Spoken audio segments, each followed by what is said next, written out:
I want Iguodala.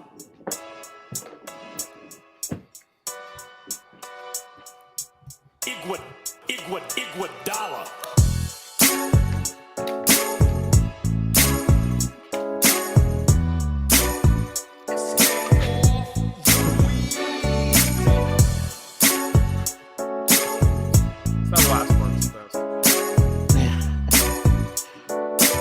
I'm proud of this thing.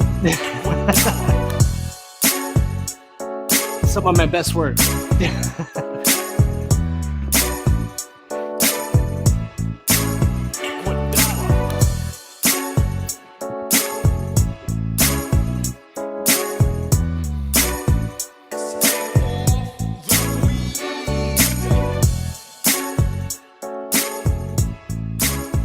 right, we'll bring that down. Welcome, everybody, to Trash Sports Take, episode number 18. We have a very special guest today. His name is Taj Dashaun. What's going on, Taj? What's going on, fellas? Great to be here. Brian, did you produce that intro music, man? You said that's some of your best work. Did you make that? I did. Yeah. That shit is pretty fire, man. It had me over here bouncing around. So you're doing something right. I enjoyed making that one, man. So what's new, man? How's it going? We've been talking for a while on LinkedIn. Been trying to set this up for a while, but life got in the way. So, Yeah, it's actually been good because it gave me some time to listen to a few episodes. It was actually perfect the way it worked out. When we first connected, I downloaded a few episodes. Mm-hmm. And realistically, fellas, I'm the type of guy where I'm always listening to something like positive or trying to learn something and educate myself. But every now and then I just want to hear some guys talk some shit. So I tune into one of your episodes. And it's been good, though. Life is good. I'm out here in Austin, Texas. Business is growing, a lot of athletes being touched, a lot of good things opening up, and I'm excited. I have no complaints. That's great, man. Great to hear. I've been listening to a lot of stuff that you've been on recently too. I love what you do, man. Like, your work is inspiring. It's great. So thank you. We're really happy to have you on. We are all big advocates of mental health, and I know you've spoken a lot about that. Why don't you introduce yourself and kind of take us through your college career at Stony Brook?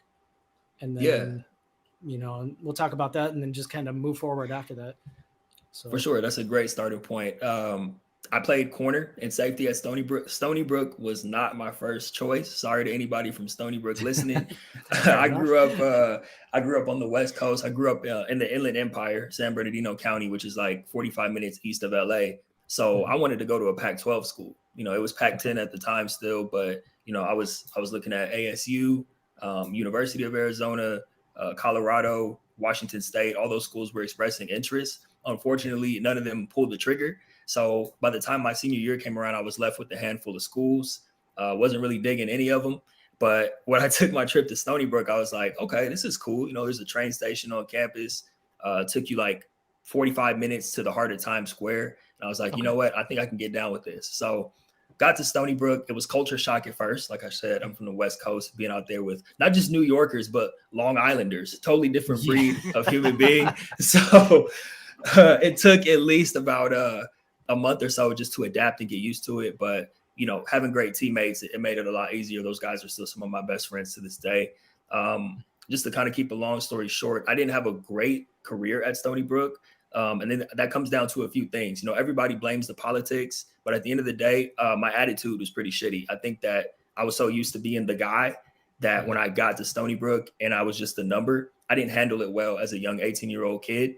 And that kind of set the tone for the next couple of years of my career. I didn't really start maturing until my junior or senior year. But by then, I had 3 different defensive coordinators and 4 different DB coaches while I was there. So you know how that goes. They bring in their guys.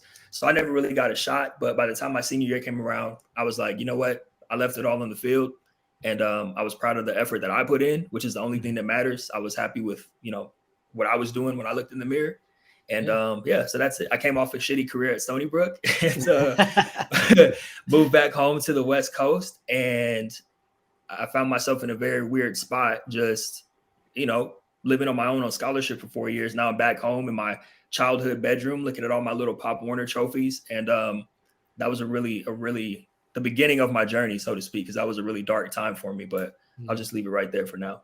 Yeah, fair enough. I get it, So, man. I get it. I have Go ahead. I have a question for you. How did you adapt to the weather in New Oh York man. coming from the West Coast? I'll tell you right now, Dill, I never want to see snow again, ever. I don't ever want to, I live in Texas now. When I came back from school, eventually I moved to San Diego, which has beautiful weather, of course. But Mhm. unfortunately, San Diego is expensive. So my fiance and I, we moved out to Austin, Texas in March of this year. And just simply for the cost of living. And Austin's a great city, but the weather was tough. I remember the first day it snowed there, a couple of my teammates and I, who are also from California, we went outside and made snow angels.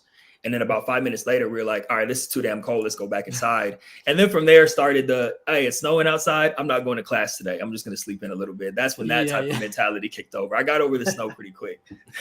Dude, we're all from Erie, Pennsylvania, so we totally get it.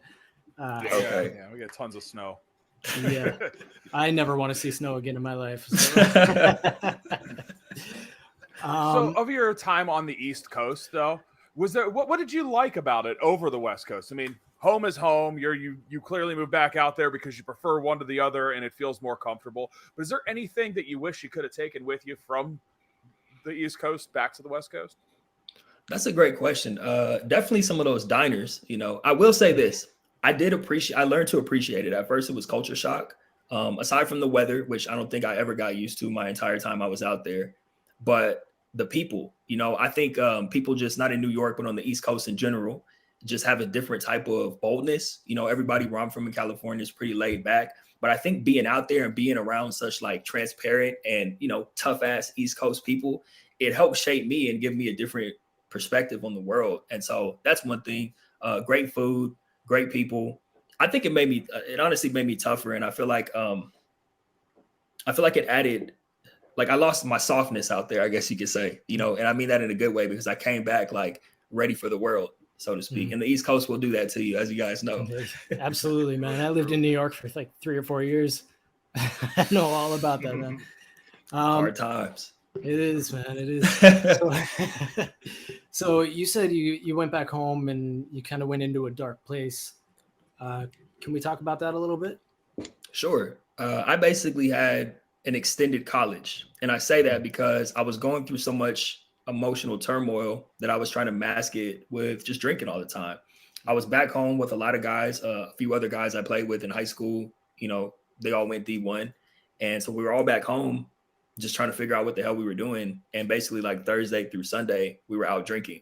And so when I wasn't out drinking with my friends, I was locked up in my room, looking for jobs, but not really, because I didn't really know what I was doing. I was just kind of on Indeed, just like scrolling through stuff, just trying to find something so I could get back on my feet and move out of my childhood bedroom.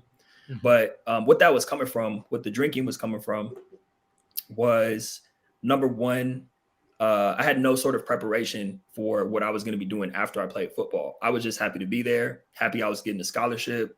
I knew I wasn't going to the league, but I just kind of figured once I got back home, everything was going to work itself out because that's how life had always been for me. I'm Taj, the football star, coming back home with no college debt. I should be in a good position. And that didn't happen. It didn't take me long to realize that nobody's coming to knock on the door to give me a job. There was no guidance, especially back then. This was 2012 when I came back home. So, mental health, life after sports, athletic transition, none of that was really in the conversation.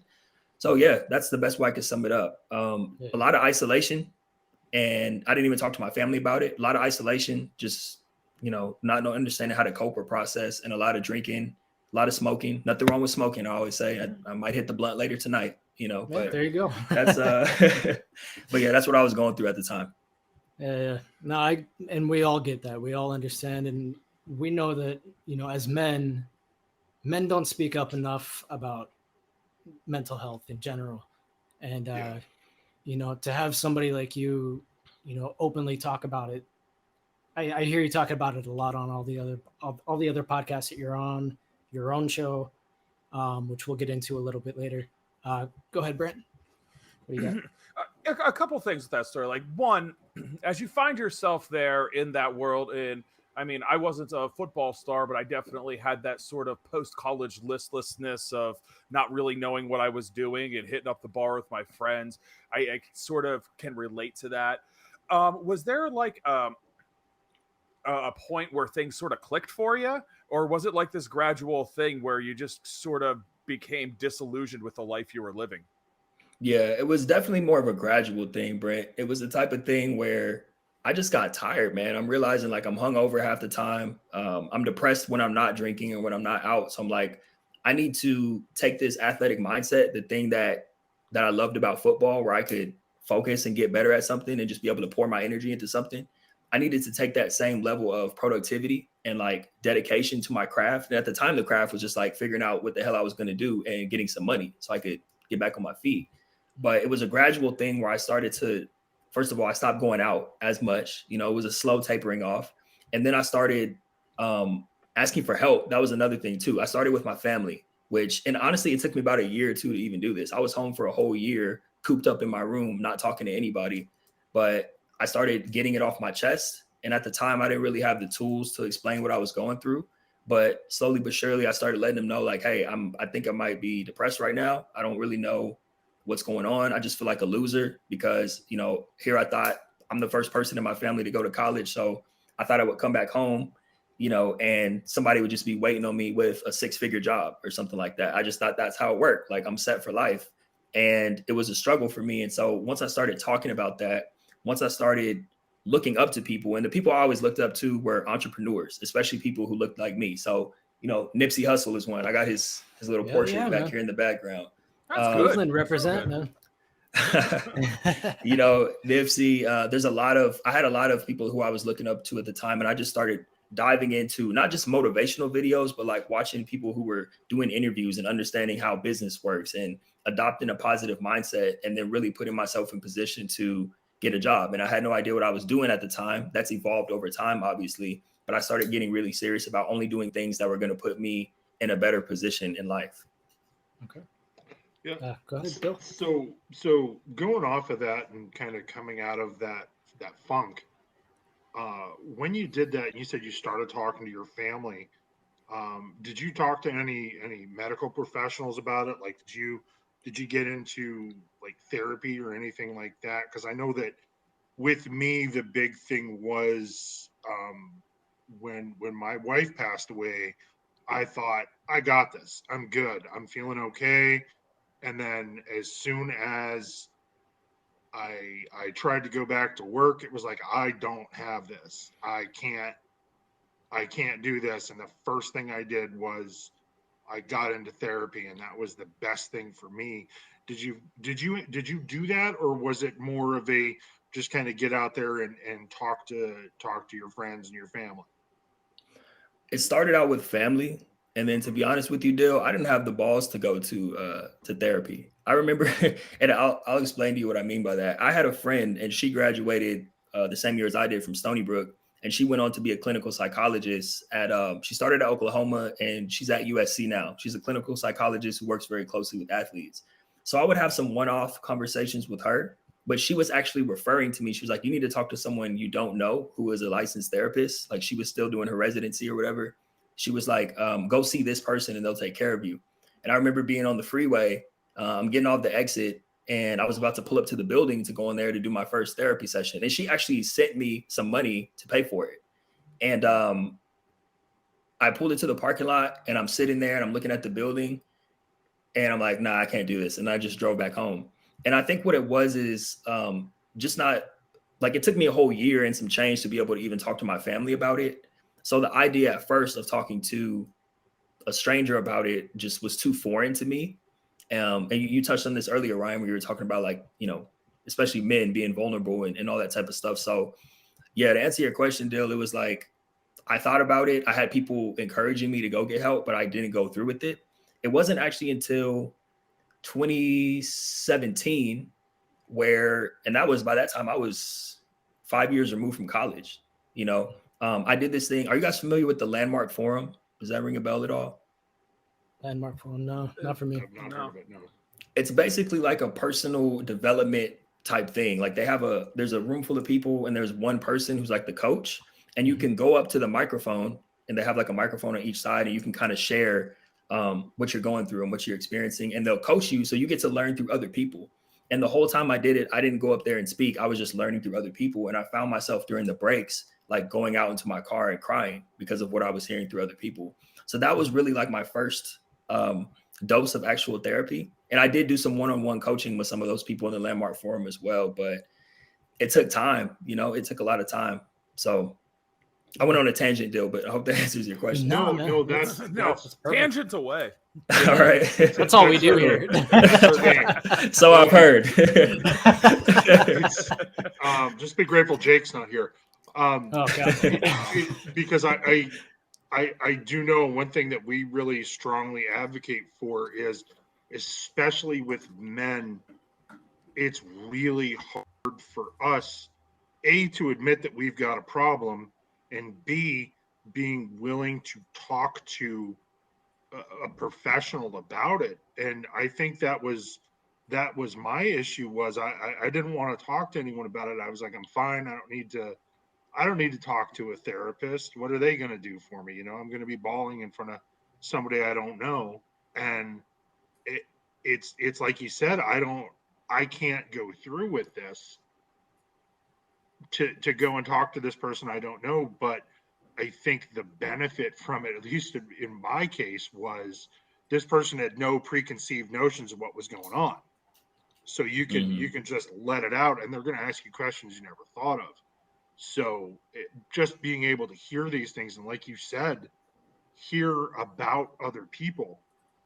You think you're all alone when you're going through these things. And like you said, you hear these other people that are struggling, and it's so vital for us to know that we're not alone when we're having these struggles. So I think that what you did was the right thing, even if you had to wait. Yeah, absolutely. Thank you. I think too, just a quick note on that deal, something you made me think of was that, how you said, like, speaking to someone who had like basically someone who wasn't necessarily in your situation is what helped, because you could just use them as a sounding board. Mm-hmm. For me, I think something I struggled with was like, how is this person, the woman that I was referred to, she was like a 40-year-old white woman, right? Not that, and I'm sure she was great if I would have had the balls to go into the building and get help. But my whole thought process was like, what does she know about, being a football player? Like, what does she know about? And that was kind of one of the things, aside from just me being scared to be vulnerable, of course, but that was one of the things that I think kept me away. And I was actually looking for people, like, at the time, this is what actually kind of slowly but surely led me into my work, because I was looking up, like, that word athletic or athlete transition wasn't really around back then, but I was looking up like former football players and trying to find people that I could reach out to. And I don't know, I would reach out to people and just not hear back. Maybe my approach was wrong, but I was always looking for something or someone who I felt like, okay, this person has been in my shoes, maybe I can talk to them. And it was difficult to find at that time. And that's kind of why I started doing what I'm doing, so I could be that person, basically. Yeah. So why don't you tell us a little bit about that, like your current job and, helping athletes transition from, the situation that you were in, going from school to not having a job and not knowing what to do, so go ahead with that. Yeah, so that all started because, well, number one, eventually I did get a job. It was in sales. I was selling copy machines for Xerox. That was my first job out of college. As you guys know, sales jobs are always hiring and they're always looking for athletes. So as soon as I got my foot in the door, I was like, yes, I'm making some money. And I took that job. It's funny, I couldn't wait to move out of my folks' house. I just wanted to be back on my feet again, like just feel independent, because I had that in college and I was craving that again. So I moved out. Like an idiot, I put my first month's rent on a credit card, and that's how desperate I was to move out as soon as I knew I had checks coming in. Not the best business decision or life decision there. Moved out, and then I was back on my own again, moved to San Diego. And it took me about 10 months before I realized I hated sales. Not sales in general, because, sales is a part of everything we do, but selling something only for money. Like, I have no interest in copy machines. So here I was trying to go, business to business, walking into buildings, getting kicked out by security every day, trying to sell copy machines. Like, I was like, this ain't it. I got to figure out something else. So one thing I've always known is that I'm good with people. I love talking to people and I love helping people. So that gave me a pivot into recruiting. So then I started working as a recruiter. And once I started going into recruiting, I was taking off. I was making great money. I actually felt fulfilled because I was helping people put food on the table for their families. Got recruited to work in this position where I was working with San Diego County, and I was helping low-income families find jobs, and I was developing jobs out in the community. So in terms of like leadership, especially at a young age, and being able to grow just, with my skill set, that was huge for me. But I started feeling this call to want to do something more, because the whole 9-to-5 lifestyle just never sat right with me. I didn't, even though I was enjoying what I was doing in that role, I still felt like I wanted to do something more, because I was just tired of sitting in traffic, tired of putting on a suit and tie. I was like, I'm already done with my job in 4 hours, but I have to sit here for another 4 hours and stare at the clock. I don't like someone telling me when I can go to lunch. What if I'm not hungry from noon to 1? Like, maybe I want to eat later or earlier. All that type of stuff. Like, I would always get in trouble, not in trouble, but they would always like, I'm the type of person where I can't sit still. I'm a football player. I like being outside. So being under fluorescent lights all day used to kill me. I would get up every 20 minutes and they would crack jokes like, oh, we're always looking for Taj. He's always walking around the building. So I'm like, okay, I got to figure something out. And at that point, I started figuring out, how can I break away from, how can I still serve people and help people, but not have to do it in the corporate structure, so to speak. On somebody else's terms. That's it. I felt boxed in after a certain point. And guys, I thought about doing all kind of stuff. I was thinking about being a personal trainer, but I was like, nah, I don't want to be taking, shirtless picture on Instagram. I'm not that type of guy. It comes with a job, right? It just comes with the territory with that type of stuff. So I'm like, nah, I don't really want to do that. I like working out alone. I don't want someone else there working out with me. I did network marketing for a little bit, because I was like, hey, if this is going to take me away from the 9-to-5, I'll try anything. But something happened basically. And this is all leading to a point. About 6 months, I had like this 6-month period where for some reason, everybody wanted to come visit me in San Diego. Like guys who I played with at Stony Brook, people from all around the country just wanted to come hang out. And I became like a mentor to these guys, because they're like, Taj, you're doing it big. You found a job. I'm back home. I'm struggling. I remember one guy said to me, I'm back home working at Home Depot, and here you are living in San Diego, living the life. Like, how are you doing this? So long story short, I became a mentor to these guys. And even when they went back home, I would like do calls with them before work, after work, on the weekends. And I started looking forward to doing those calls more so than my 9-to-5 job. And I was like, okay, there's something here. And then they were even referring me to other people. Like my cousin, they were like, hey, Taj, my cousin just finished playing basketball at TCU. Like that was one of my first non-football players that I was coaching, like a women's basketball player who was struggling with her transition out of college. So I became like an unofficial coach. And then I started doing some research on what was actually available. And it was a joke, you guys. This was like 2017 going into 2018. All they really had, like at that time, if you go on the NCAA website, it would be like how to prepare for a job interview or like different things like that. Nothing tangible, nothing to actually help people get past the emotional part. So that's when I got serious and started putting together some curriculum. Once again, made a stupid move, but I wouldn't be here if I didn't make that move. I quit my job because I was like, this is it. I put together some curriculum. This is $1 million idea. I'm going to help athletes transition. And I quickly went broke and then moved back in with my parents, which they really believe in me because they let me move back in at that time. But that's kind of how I think it's part of like the entrepreneurial journey. You got to move back home at some point, Definitely. And so that's kind of how it all started. And I went back home and did what I had to do for several years, stay consistent. And over the past 3 to 4 years, I've actually built it up to where I can sustain myself. And I'm actually having the type of impact that I envision. And things are opening up that I never even imagined before. That's the cool part about it too. I just wanted to coach, but all these other opportunities, the book, the podcast, me partnering with the publishing company, all this great stuff has opened up just because I stayed consistent and stayed true to my work. Yeah. Oh, that's awesome, man. Go ahead, Brent. So with things like the book or just these different opportunities, how did you happen into them? Was it they saw your work and like, hey, we want to be a part of this? Or were you out there pushing it, being like, hey, I have this message. I want it to get to more people. Can you help me do this? How did that work out for you? Well, it started out with the podcast. Well, I'm sure you guys would appreciate because I'm like, I really want to help spread this message and get the word out there. So I started the ThriveAfterSports podcast in 2019. And by that time, I had already been doing the coaching for about a year and some change, almost 2 years. So I had a steady stream of referrals. I was starting to develop relationships with athletic departments as well. And they were sponsoring athletes to work with me. So I'm like, okay, cool. I'm making a little bit of money, but I need more athletes to work with because number one, I love doing it. And number two, it's going to help me continue to grow. So I have to get the message out. So started the podcast. That brought a lot more business in. And then I had a guy, the book came about totally by accident. So I had a guy who I was working with, who was a former overseas basketball player. We're about 5 weeks into the coaching program. And he's like, Taj, I really want to write a book and I can see myself doing public speaking. So I'm like, perfect. I got you. I'm going to help you.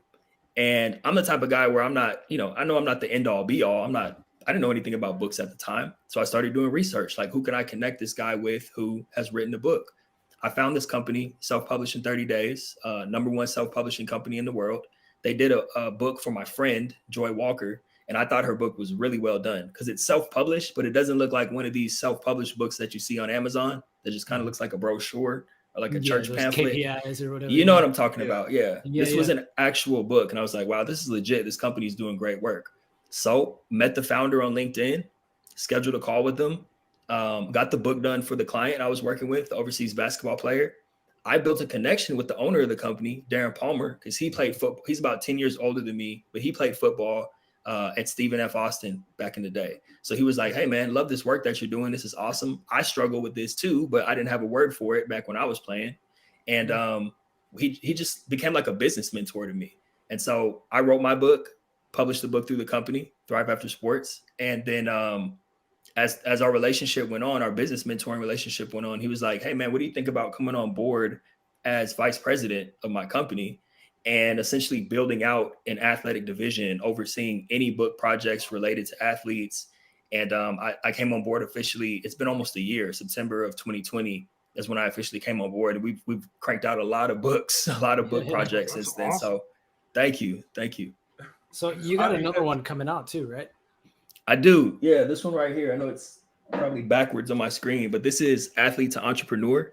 So, and this is not a solo book. You can, I don't know if you guys can see it, but there's a bunch of people in here.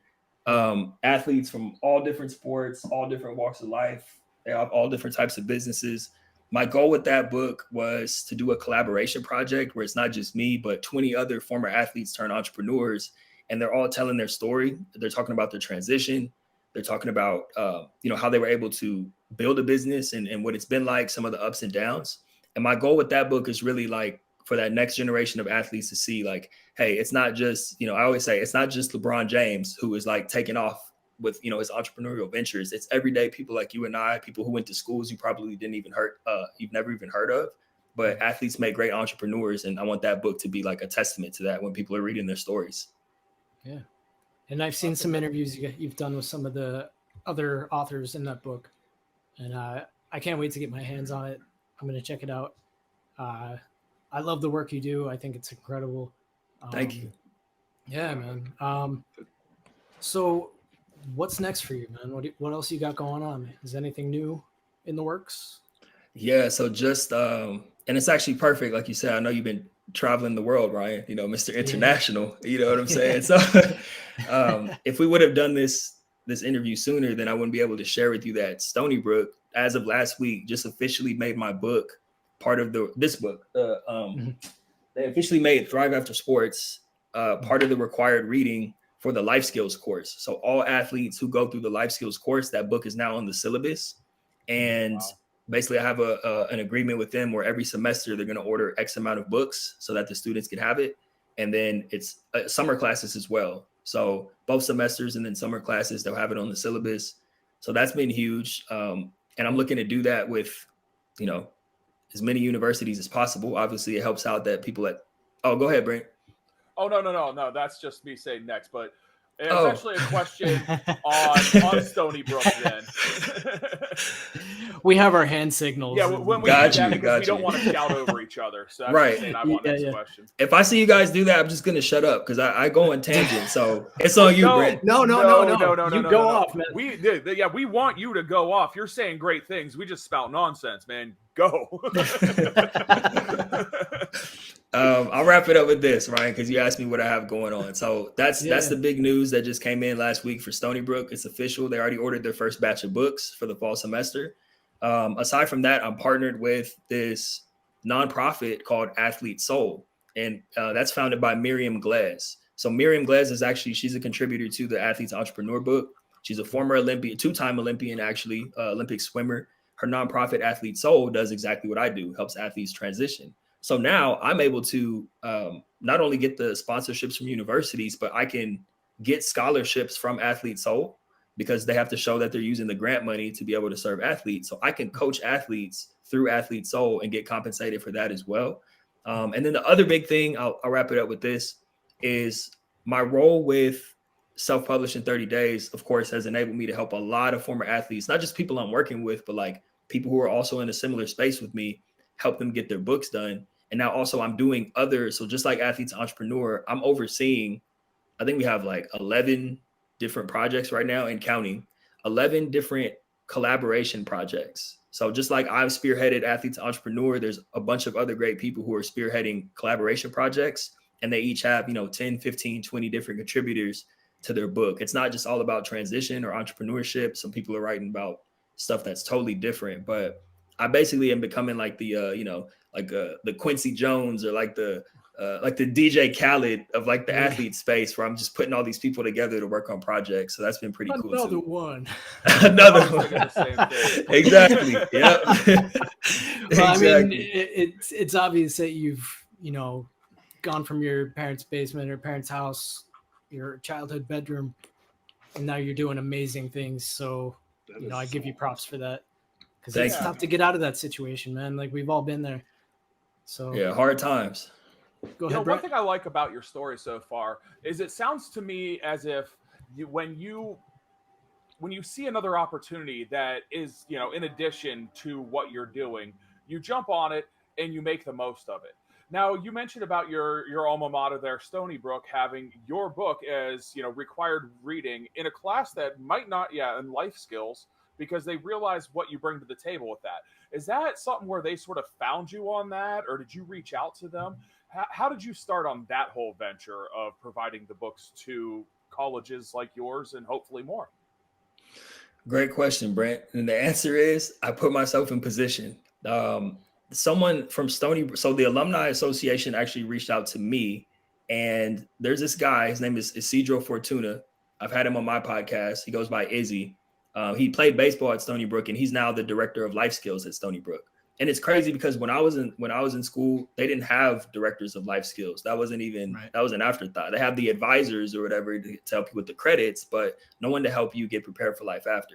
Right. So Izzy, that's where I first met Izzy. It was like a mentorship program. I did it for free, of course. I just mentored. They wanted alumni athletes to mentor current athletes who are about to graduate. And I was like, that's exactly what I do. Let's do it. So I kind of got to help out with that. And that's how I met Izzy. And then as I started developing a relationship with Izzy and talking to him, of course, I sent him a copy of my book, and he loved it. And he was like, hey, man, we got to have you come in and speak. So, and this was during the pandemic. So I did a couple virtual speaking gigs, talking to the student athletes, not just talking at them, but also doing like Q&A. Like I got on this call for an hour and just let them ask questions. And I just answered their questions about, getting prepared to graduate and what comes next. But that's how that relationship developed. And once he read the book and I did those couple of speaking gigs, he was like, yeah, man, let's figure out how we can get you more involved and get this book into more hands. And I was like, I'm all for it, Yeah. That's awesome, man. Putting yourself out there. That's absolutely, man. That's all you got to do. I love that. Thank you. Yeah. Thank you. It's crazy. The same classrooms I used to be, walking to in my flip-flops or sitting in the back with my beats on, not paying attention. Now people have my book in those classrooms, So it's just crazy to think about how life comes full circle. I never could have imagined that back then. And, I think back on my college days and, I don't regret going to school. I think college was a great way for me to develop as a person. But it really doesn't, prepare you properly for life after college. And I wasn't an athlete in college. I was too small. Like I weighed like 100 pounds. I weighed like 98 pounds when I went to college. I was a freshman, 98 pounds. Wow. I couldn't do it. Yeah. All right, he weighs 105 now. It's all I bulked up a little bit. So like there was never that like real push to, really, really prepare you for the real world. And now, with people like you and, these different books and just entrepreneurs doing the things that they're doing, it helps people like in school now that are trying to figure out what's next, what am I going to do? And you do an amazing thing for the community, and we applaud you for that. It's incredible. Thank you, Ryan. Appreciate that, man. Yeah. It sort of reminded me. I read an article yesterday in the highbrow publication of GQ. It was an interview with Joni. But he brought up something about just how he was 22 years old and all of a sudden he was a movie star with Superbad. And he talked about how he dropped out of college and how that was a regret, but not for the reason that he said, well, I just thought, well, what am I doing here spinning my wheels in college when I could be out there, pursuing my dream? And next thing you know, I did it. But I feel like, he said, I feel like that 18 to 22-year-old thing where you're in college, it's sort of that little bit of wiggle time between childhood and adulthood to get used to it. So with that in mind, I thought that was a pretty good idea because that's really kind of what I got out of my college career too. Something like what you're doing, Taj, can really augment that. That's really what we're doing. If we're really trying to transition, and clearly you had some issues with your transition, I think a lot of us do on a smaller scale. I think that's really where value, you provide value is, and it's not even to athletes and stuff. It's to every schmo like me who just went to parties and showed up to class and got those C's to get those degrees. Everybody can benefit from what you have to offer. Thank you for that. Yeah, and I'm in agreement with both of you guys because at the end of the day, I always tell people I learned way more outside of the classroom than I did in the classroom. I can't even remember one impactful or meaningful class that I had or things that I still use to this day. But like you guys are saying, just, the experience of having that period to be away from the nest to grow and, you got to survive on your own and figure it out. And that's probably, and then the relationships, of course, too.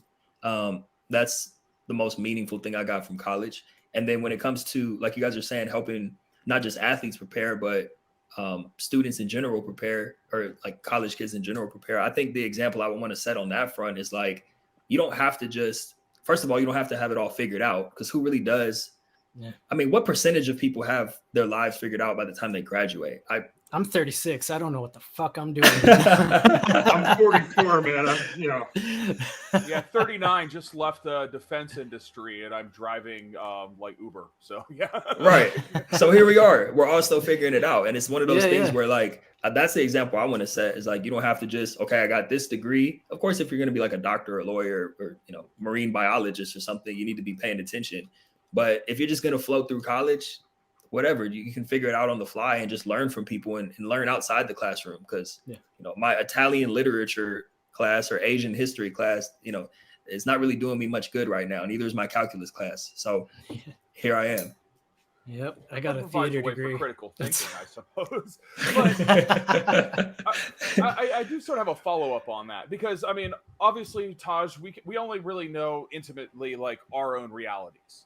Mm-hmm. I have heard in just interviews and such, former athletes, either professional or college, say that a big reason that they struggled with the transition was because life as an athlete in college or the pros is so regimented. There's always somebody telling you have to lift now, you have to eat this, you study with these people at this time. Do you believe that is something that plays a factor?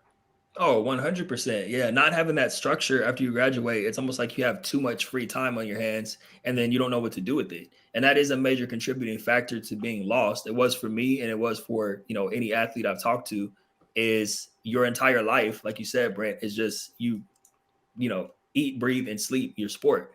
If you're not training, you're on a bus traveling somewhere. If you're not on a bus, you're watching film or you're at practice or, team meetings. It's like, if you're not in class or doing something football related, what are you really doing? And then 9 times out of 10, most of us are just in classes to kind of get us by so we can stay eligible, which, got to take responsibility for that too. I could have done a better job.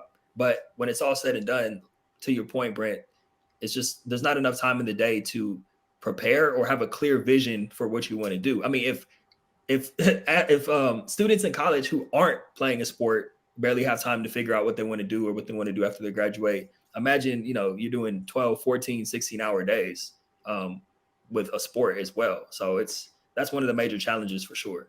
Yeah, Sure, definitely. absolutely. Now, I heard an interview with you earlier today. I can't remember the name of the show, but you were talking about your spiritualism and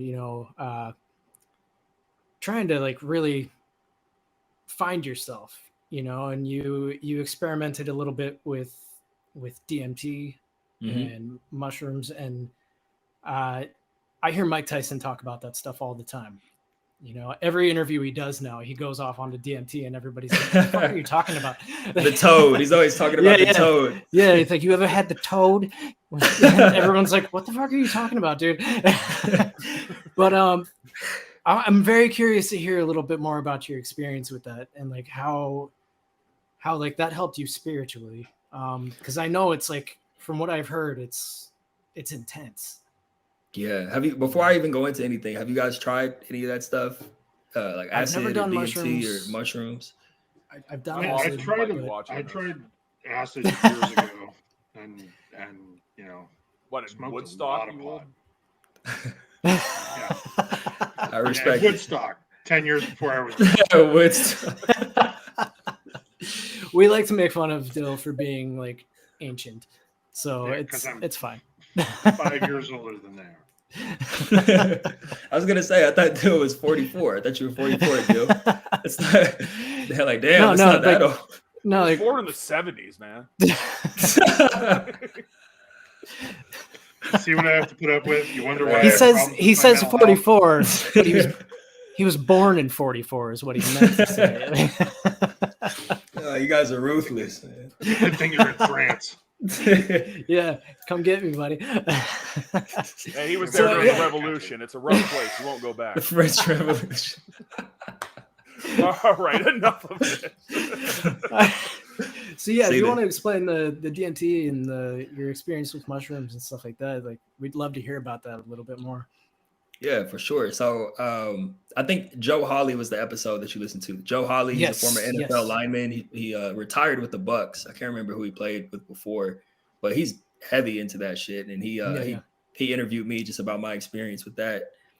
So I did shrooms. Like I was pretty straight edge until about 17. I didn't want it to interfere with football, right? I was always Right. scared. I thought people in high school, because I was playing football, I thought people who smoked weed were losers. That was just kind of what I thought. And then I smoked weed for the first time my junior year, and I was like, "Oh, okay, I get it now." Yeah, and I can still. In fact, I think it made me better during my senior year because I was more relaxed and more in tune with the game. But long story short, I had never, really done anything outside of smoking weed and drinking. And then I had a friend of mine. You guys are heavy into sports, so are you guys familiar with Dominic Reyes, a UFC fighter? Yeah. Yeah, I know he is. I don't So really watch he- UFC. Okay, but the reason I bring that up is because. Oh man, I'm throwing him under the bus right now. That's all right, whatever. He probably talks about it, whatever. He's fine. He'll be all right. So Dom, because he's also from California and he grew up in the Inland Empire where I grew up. He was like a big brother to me. He's a year or two older than me, and I played corner and he played safety. And so one day, Dom was always heavy into that shit. He was a lot more awake and aware than everybody, which I think is why he was a great safety. But long story short, after practice one day, he's like, "Hey Taj, a few of the guys, we're gonna go to my house and do some shrooms. Do you want to come?" And I'm like, "Fuck it, why not? This is college, why not?" Experiment. Yeah, and I trusted him. That's important too. Like I trusted him. Like I knew he knew his shit. He showed me pictures and everything. Like, look, this is what it is. You can Google it. This is all legit. Just try it out. So I'm like, all right, let's do it. And I always say there's a version of me before I tried shrooms, and this was at 20. So this was my sophomore or junior year.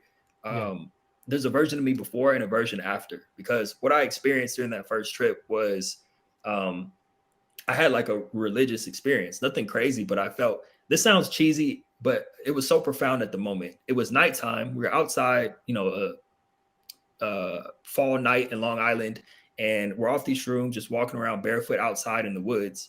And I like squatted down and I'm like stroking the hairs on my beard and also playing with the grass. And I was like, wow, the grass grows off of the earth like the beard or like the hair grows off of my face. And that was the craziest shit to me. And I couldn't believe it. It sounds like some dumb druggy shit, but in that moment to me, it was like, wow, this is, I never thought about it like that before and how connected everything is.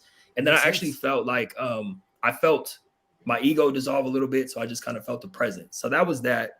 And since then I had like made it a point, no matter where I was in the world, no matter where I was living, to try to get my hands on some shrooms at least once a year, just so I could have that reset and have that, you know, that experience again.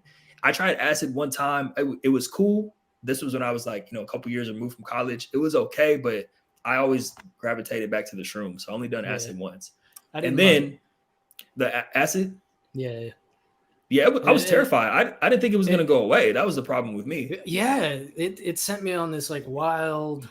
I took a shower. I made the mistake of taking a shower when I was on it. God. And like, I felt like I was in a cartoon.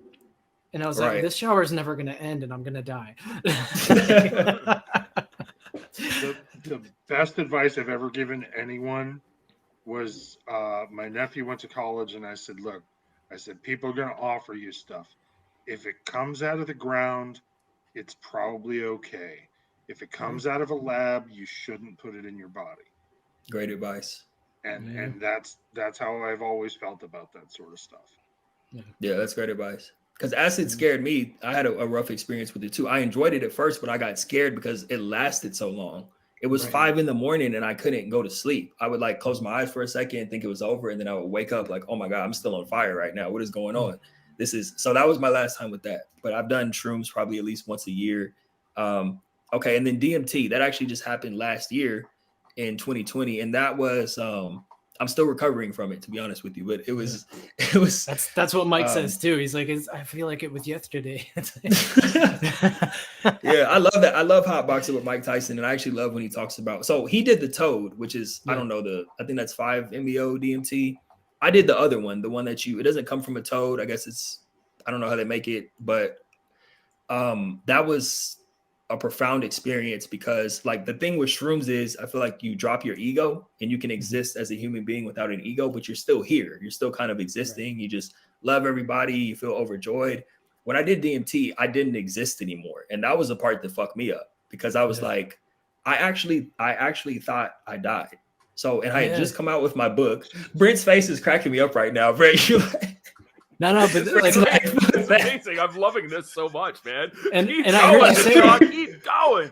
I heard you say that when you were talking about Josh, or when you were talking to Josh about it. So like, I'm looking at Brent's face right now. Like, Brent, I can tell you're never gonna do DMT, man. I'm thinking I really got to do DMT. I mean, it's worth a shot. It's worth a shot. So what happened was there's an experience where, and like Mike Tyson talks about it, you basically disappear and then you blast off. So I had the experience, not me, not Taj, the human being, like a physical body.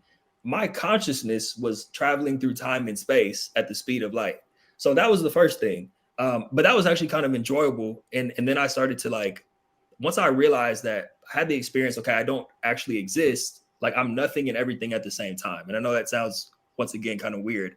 But I had this moment of like, I came up out of it because it only lasts like 10, 15 minutes.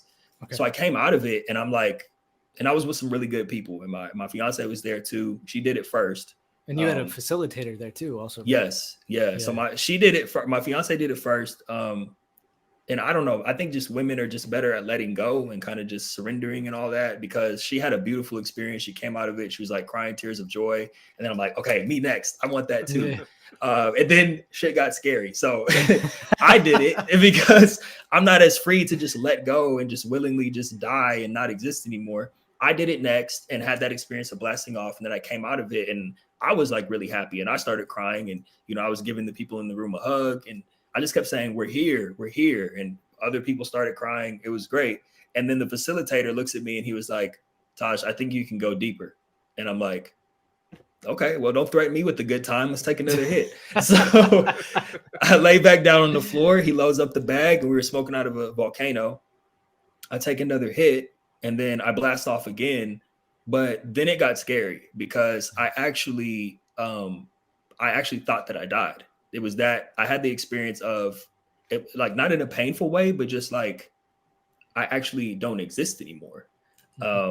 It's hard to explain. That's the best way I can explain it. And then I started to panic. So I got actually, because I'm thinking like, I just came out with this book. Like, is this my story? Like I'm experimenting with drugs and then I die after I come out with the book. Like, is that how my tale ends? And it just brought this like sadness and terror over me. And they actually had to calm me down, because when I came out of it, I was like, I pushed it. And they're like, you pushed what? And I'm thinking like, I pushed it. Like, Taj, why are you trying all these drugs? Like, what are you doing? And then, it only lasts 10 to 15 minutes. So I came out of it, and then like the next 2 or 3 minutes, like the peace was restored. And I was like, okay, I'm not scared anymore. But I actually just had the experience that I died, and I thought that I died, which is crazy. And so having that experience, I think since then, which was that was earlier this year, I think in January or something. But that experience was profound, because like I used to talk about being fearless and, maybe be fearless on the football field. But like, guys, I actually just don't give a fuck now, because I actually I experienced death. So I'm truly not afraid anymore, because it doesn't get scarier than thinking like your life is ended. You know what I mean? Yeah. Well, and that's the same thing Mike said. He said, it's the closest thing to meeting God. Right. That's how he explains it. And I found that really profound. I was like, wow, that's like, there's crazy. Apparently awesome. a documentary film called The Spirit Molecule, which is about DMT. It came out in 2010. So I guess I'm going to have to check it out. I was just, Me too. I was just looking at it and I was like, ooh. And of course, the host of this documentary, who do you think it is? There's only one person. It's Joe Rogan. Taj Dashaun. Oh, that makes sense. Of course. It said it was me. It's Taj Dashaun. Surprise, guys. Yes, I hosted the Spirit Molecule. Yeah. I don't remember doing that. I was on DMT when I hosted it, apparently. But wow, that makes sense that Joe Rogan. I'm gonna have to check that out. I heard about it, but never ended up watching it. So yeah, I'm gonna have to check it out. Well, thanks for sharing that experience, man. Like, it's awesome. Yeah, I'm sweating now, by the way. So yeah, reliving that experience has me sweating. I would never do it again, by the way. I think I wouldn't say never, but it's one of those things where kind of how I felt with acid. It's like, okay, I get it. Same thing with DMT. Like, there's no more to get than what I got, so I don't feel the need to ever do that again. But shrooms, I just love the experience of being on shrooms so much. I do them as often as I can. At least once every 6 months, I do a shroom trip. Right, just out of respect for the plant. Yeah. I saw Mike Tyson take a handful of shrooms and just shove them in his mouth while he was like petting a pigeon. I was like, what are you doing? What? He's on a different frequency, man. Yeah. That's why I'd say. Yeah. I feel like I'd vomit if I did that. So would I. That's a lot. Yeah. Well, you said the first time you did mushrooms, you just had the stems and everything on a peanut butter sandwich. Yeah, that's how we ate it. Now I get these chocolates. Okay, it's just a lot, a much better experience because they don't taste all that great. So yeah, but the first time I ate them, you eat the stems and the caps on top of that's how a lot of people eat it. You just eat it with bread and peanut butter. Not the most enjoyable experience. Now I enjoy the chocolates. Yeah. All right, that's cool. Do you guys have any other questions before we get into some off the rails stuff now? No, that was a journey. That was a journey. Because now we're going to get into the real weird stuff. Now, so football season's about to start. Who's your team? The Rams. It's been the Rams. Yeah, I'm a Rams fan. And I hate to let you guys down, just so you know, before we go into any sports talk. I am not the most aware of current sports because I do watch highlights. So I'm not the guy who's going to watch a full game. I don't know all the stats. I don't know shit, you guys. I'm focused on my business, doing what I got to do. Yeah. But to answer your question, I'm a Rams fan. I've been a Rams fan probably since I was 8 years old. All right. Nice. All right. I think Stafford's a treat when they moved from St. Louis to LA, where you're from the Inland Empire. Like, oh shit, now they're my home team. Yeah. And then you moved. I had mixed emotions about it because when I really fell in love with the Rams was around 99, 2000, 2001. My favorite player, Marshall Faulk. I had all the Marshall Faulk jerseys. Plus they had Torrey Holt, Isaac Bruce. I just idolized those guys. And and my grandmother's from St. Louis, so I think something to do with that is why I kind of started liking the Rams, because no one else in my family likes the Rams aside from my grandma. But once I moved to LA, I mean, I felt weird about it because they were like, to me, they're the St. Louis Rams, and I know they were the LA Rams long before that. But I mean, I'm a fan again, honestly, and the guy that makes me a fan of the current team is Jalen Ramsey, because I play corner and safety. Jalen Ramsey's a monster. He is. And just watching him play for the Rams has been pretty dope for me. He's gotten me back into loving the Rams all over again. How do you feel about those uniforms? I think, I don't know, man. Maybe I'm just being nostalgic, but I like the older ones better. I don't know, man. For sure. Well, no. It's because you have vision and you can see what. Okay. That's all what right. happened there. All right, it's not just me then. I'm good. Those are ugly. I hate those uniforms. that bone white color off. Yeah, why not just horrible, go man. like And like the it's a cartoon weird. numbers, like I hate the current what is it, the Falcons with those numbers, the gradient numbers that fade out at the bottom. That was the a poor Rams do choice. that too on their uniforms. Yeah, Why it don't reminds they me go of a back to high like school that? team. Like Yeah. we grew Yeah. up with like 80s Rams uniforms. Like those are fine. Those are cool. Yeah. Yeah, the 80s Rams just pretty simple because it was actually like regular white and yellow, right? Not even gold. It was like white, yellow, and blue, right? Yeah. Those were my that's- favorite. I think those are nice. Yeah, those are solid. Yeah, I'm not really digging the new ones either, you guys. Yeah. All right, so we'll go away from the football a little bit. So Bree, her name's Bree. She goes, or her handle on Twitter is XHAKAED, and she said there isn't one American sport better than cricket. Period. She's joking, right? That's what everybody said. She's Yeah. like, this is All that clearly football just you like, played growing up bullshit. yeah. She's like, Yeah. this is clearly a joke. And then she said she's serious. She is from the UK, Oh, right. okay. Well, I mean, but it's not an American sport. It's a Northern UK sport. It's a Northern England Right. sport that Right. went over to India. You know, it's huge there. It's not an American sport. well, perhaps that's why, you immerse yourself in the culture of that sport, because I don't know, like Taj, you ever tried to like even like parachute in on what cricket is? It makes no goddamn sense. Is that the one? I'm not even sure if I understand. It's like baseball, but it doesn't make sense. Yeah. They throw it underhand and you gotta like golf it, and then you gotta like run back and forth until they get the ball back in. And It's really the matches really last like 5 days. Yeah. What? It's like the dumbest thing I've ever seen. Yeah. I've watched a game like for a minute and I was like, no, this is dumb. I can't. All right. Like, do you remember when you were a kid and you'd like have like a basketball or something, but you would just be like, let's invent a new sport. We play basketball on rollerblades or just some dumb shit like that. It feels like that's like, well, let's not play baseball. Let's invent something else. And it feels like they're still inventing it as they're going along. They're still inventing it. Yeah. Well, But I mean, and- perhaps if you're immersed in the culture of cricket, maybe sports with actual rules that make sense just seem boring to you. I don't know. Maybe it's a different point of view. I don't get it. Yeah. Yeah, well, you're entitled to your opinion, Bree. Have fun. Have fun Yeah. out there. Not I'm my just gonna thing. disagree with you. You take the next 10 days and watch that match. I'm going to sit here and watch a football game in 3 hours. Seriously, How do you bet on cricket? Oh, you that's don't. How Why do you would take like Like, take they're the like, over- I go on FanDuel and you got to take the over or under on how long the match is going to last. That's the only way. oh, okay.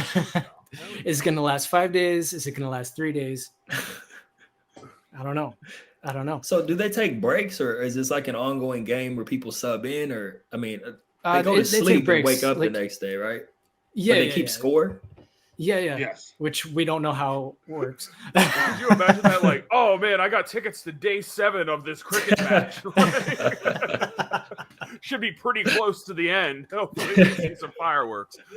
When I was living in Singapore, I was playing flag football with a group of Americans over there, and at the same park, they had all these Indian people because it was like in Little India in Singapore, and they were all playing cricket. And I'm sitting there watching, and I'm like, it doesn't make any fucking sense. Like, what are they doing? Nobody explained it to you, or nobody could break it down for you. You're just like not even the guys that were playing could break it down for me. They're like, I don't know. Well, I just imagine them watching like American football, like, so what, you can go for it 3 times and now you kick the ball really far? What the hell's going on? Can I tell you guys about the most bananas game I've ever heard? It's this Indian game where it's like tag, but you're allowed to tackle the guy who's it, where like you run over and you have to touch as many people on the other team as possible and then get back to your side of the line without taking a breath. And they're allowed to try to stop you from getting to the other side of the line. My brother was telling me about this where they just like, it's like this real bizarre version of tag and smear the queer where you're trying to run over. We don't say that anymore. Sorry, yeah. It's like, but it's you run over and you're not allowed, you have to hold your breath, and then you tag as many people as you can on the other team. And then if you let your breath out, or I'm sorry, if you take a breath, then you're out. But if you cross like even your finger over the line, anybody you touched or anybody who touched you is out. Sounds really, like This sounds like it was 100% invented on like an elementary school playground. That's exactly what it was. My sounds like Ted Brogan's sex party. Yeah, it sounds like a recess game that I would just like lose interest in like 10 minutes. Well, my brother's friend is from India, and he was telling us about it. And now all of a sudden, there was some Indian billionaire that decided that he wanted to like put a sport on TV, and he just fully funded this league. And the first season, they averaged like 100 million viewers. Okay. It must be a hell of a spectator sport. We need to can you find out the name of this sport? Yeah, I'll ask my brother. Well, when I was keep in in mind, college, India has 1.5 billion people, so that's exactly. not, Yeah. When I was in they college, didn't have that team at Stony Brook. I wouldn't be surprised if they did. Maybe I just didn't know about it. Yeah. When I was in college, I was in a fraternity, Zeta Beta Tau, and we turned beer pong into a contact sport. Like How the hell do you do that? Full contact beer pong. So you got like 3 players on one team. Each player has a diamond of cups, and you can defend yourself. So like if somebody throws the ball over and it starts bouncing around on the ground, you can run over and try to get it. And they have to play defense and try to like tackle. That got real messy. It got so messy. We just did the usual, the girls bend over and show their boobs, or somebody yells at somebody for their elbow was over this, and you get caught up in semantics. And then you go on a real heater and you win like 10 in a row, and then you realize you missed the whole party and all your friends left with the girl. Yeah, like that's how, that was pretty traditional. Pretty traditional. Classic. All right. I think I got one more thing. 2 more, maybe. 2 more. So Logan Paul, the Paul brothers. Mm-hmm. Logan Paul said his brother Jake could knock out Myles Garrett. Have you seen Myles Garrett? The size of that man. Well, maybe he has a weak chin.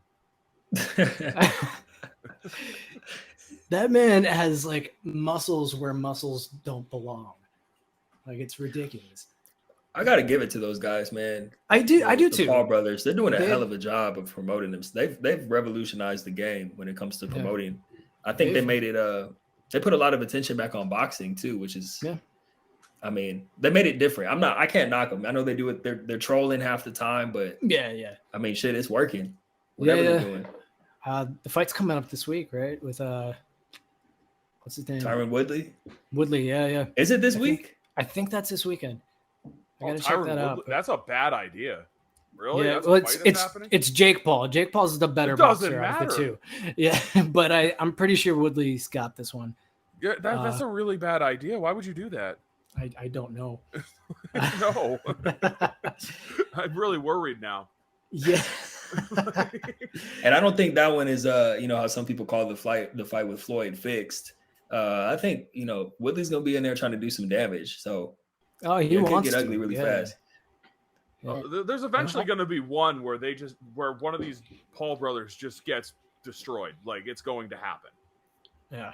Yeah, Where only a it's matter not of going to be time. an exhibition. You're going to piss off the wrong dude who has a little bit of a screw loose. They're going to get in there and like, oh, you want to be taken, and somebody's going to end them. It's not going to be pretty. It's not And going I to be think like that's part of the spectacle because you know what? You put the smelling salts on your face. You go to the emergency room. You get out and you cash your massive check. Right. And do it all over again in like 6 months. Like exactly. I get it. I'd do I the same respect the thing. hustle. I'd jump in the ring with one of the Paul brothers and take that loss. I don't They give a would shit. beat me. You give me that $20 million, I'll take it. You knock me out Yeah, most for a second. I'll stick my chin out for you. You just give me that money. In a way, it's kind of for insane. $20 million. I'm willing to die for $20 million. I got like how good- $8 right now. So How good must the cardio be to be in boxing? Because honestly, when the Paul brothers jump in, they're shredded. yeah, They clearly put in the work, but then usually it's like by the 5th round, they're like me when I was hiking in the Rocky Mountains last. Well, that's the thing Like about it no too. body fat. Yeah, they're actually training too, and that's the thing Mhm. that I actually respect about it because they're trolling and calling everybody out, but then they actually train to fight. So They do, that's yeah. what makes it interesting too. Like, the whole Nate Robinson thing was to me. Yeah, that was a joke. At the end of the day, I know you guys have probably talked about this at length on this show. Not but about to the me, Nate Robinson one, but yeah, about it the other was. stuff. Yeah. I was actually impressed. I mean, at the end of the day, I don't think Nate was really training. No. Didn't Snoop say you don't play boxing, you don't play pimping, you don't play boxing? I was like, yeah, you can't get in the ring and these guys have been training and you haven't just because you're a professional athlete. Like, you got to get it together, man. He got his ass mollywopped. And then I actually didn't see the fight with Floyd. Did you guys actually watch that? Because I watched it. Yeah. I did not. I caught highlights. He got knocked out. He got knocked out, and Floyd held him up until the fight was over. There was like 5 seconds left, and you could tell he hit him with an uppercut, and he just went like, "Nah." And Floyd was like holding him up. He was just like, "Let's just keep the match, how we planned it, Right. and move on with our 20 mil." Yeah, whatever Paul brother that was so much bigger than Floyd. It looked like Mike Tyson's Punch Out, but yeah. it actually sort of worked. It was ridiculous, but they made it work. Like, there's no way that should have ever been sanctioned, but they made it work. He was like 50 pounds heavier than him, I think. He towered over him. Yeah. All right, so let's go to our trash take of the week. All right. We do this every week, Taj. We usually have a trash take of the week and then a take of the week to end it on a positive note. Our trash take of the week goes to Paul Pierce. Now, Paul Pierce said, if the Lakers don't win the championship this year, LeBron James's legacy is ruined and he's not even in the top 5 discussion. Wow. It's a bold statement. That is a very bold statement. I mean, So his 11 finals appearances don't, Yeah, he has 4 rings. I mean, yeah. but I like to say that pantheon. It's such horse shit. I think that. Yeah. It's so dumb. It's just freaking like drive time talk radio fodder because there's no answer. It's a rhetorical question. Exactly. And we argue about it. There's no way to ever prove. I'm so sick of the argument. You know what? They're all great in their own way. And you know what? Yeah. Paul Pierce is a Hall of Famer. He was a great player, but he's not on the pantheon, and maybe he's pissed about it. I don't know. Shut up, Paul Pierce. He actually there was an interview with him a couple of years ago. He said he had a better career than Dwayne Wade. And then from there, I don't know if I agree with that. Nobody agrees with that. If he actually got called out. Duncan, I'd go fight him. he got called out by Derrick Rose. Derrick Rose was sitting next to him, and he was like, all right, we're going to break this down. And he's like, he's done this. He's accomplished this. He's accomplished this. You have not accomplished any of that. You do not get to say that. And Paul Pierce those is just Chicago like, ballers, they're going to stick together. Yeah.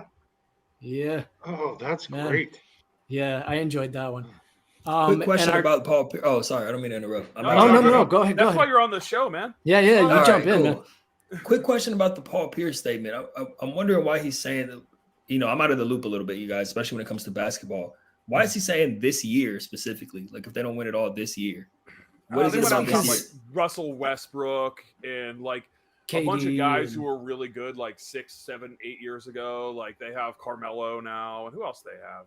They have the oldest they have roster. Marc Gasol. Yeah, they have a bunch of guys that like 10 years ago we thought were like just amazing, and now they're kind of on the downslope. But the big thing is they brought in, as well with having AD and LeBron, they brought in Russell Westbrook.